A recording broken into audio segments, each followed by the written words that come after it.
While PASS is an SSI work incentive, it might be an option for someone receiving SSDI only. This is a possibility if the person meets all of the other SSI criteria. First, they must meet the definition of disability, which we know they do because they receive SSDI benefits, so that one's already covered. Secondly, they must have resources under the $2,000 resource limit, or $3,000 for a married couple. This is something you're going to need to explore with the prospective business owner. And you might ask too, if they have resources over those limits, they might be willing to use those resources for their business startup, in which case they could be contributed to a PASS.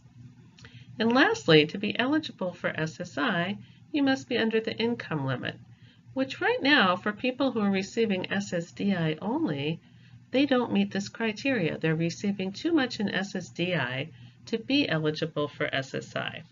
But let's see how this will play out. Let's consider Fred. Fred is drawing an $820 SSDI cash benefit. And without a PASS, the SSI program would count all of his income except for the $20. What's left, the $800, is considered his countable unearned income. And since $800 in countable unearned income is higher than the maximum SSI cash benefit of $771 for this year, Fred would not be eligible for SSI, even if he met all the other eligibility criteria. But if Fred wanted to utilize PASS, he could submit a PASS application to the PASS specialist for his area.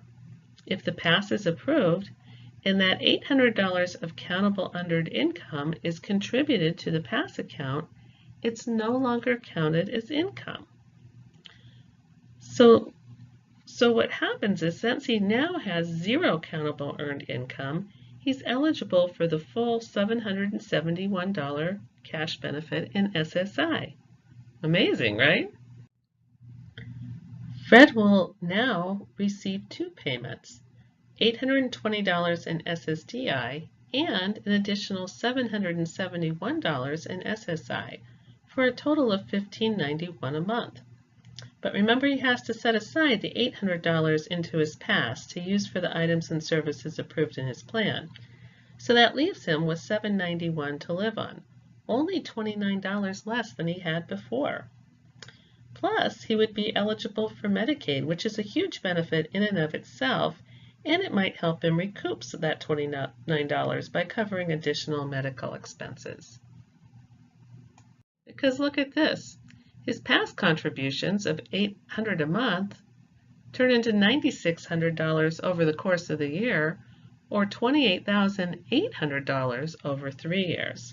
So this could be a wonderful resource to support the startup of his business.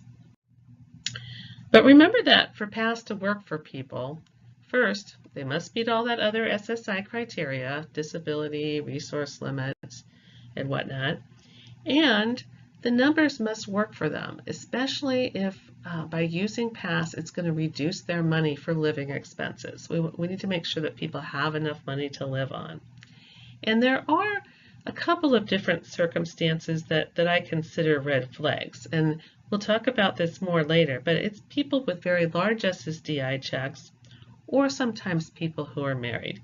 It's not that PASS can't work for them, but it just might be a little more complicated, or the numbers might not work.